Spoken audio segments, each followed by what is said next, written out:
My name is Irina Gessl. I work at the Medical University of Vienna in the working group of Professor Monika Ferlic. Today I would like to present our recent study, Surveillance Colonoscopy in Austria, Are We Following the Guidelines? In most studies, in 40% of surveillance colonoscopies, incorrect follow-up intervals were recommended. We conducted this study within the Certificate of Quality for Screening Colonoscopy to answer the three following questions.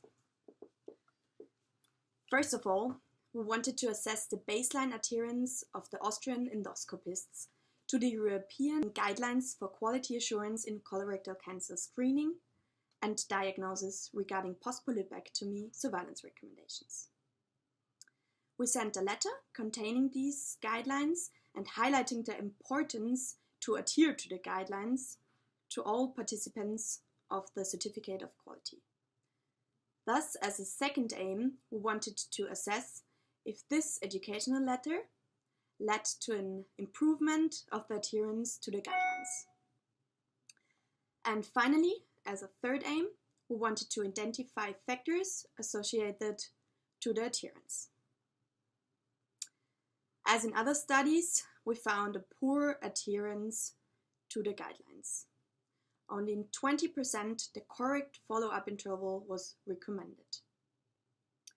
Endoscopies tended to shorten the intervals in the low-risk group and to recommend too long intervals in the high-risk group. After the educational letter, the adherence only slightly improved in the low-risk group. Interestingly, an adenoma detection rate of lower than 20% was associated with lower adherence rates. Internists and hospitals showed better adherence rates compared to surgeons and private practices.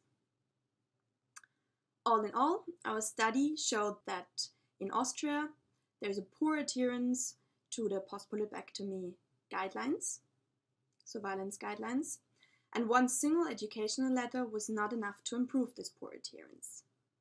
We found that a low adenoma detection rate was associated with non-adherence to the guidelines, as well as colonoscopies performed by surgeons or in private practices. Thus, these and other potential factors should be eliminated in the future.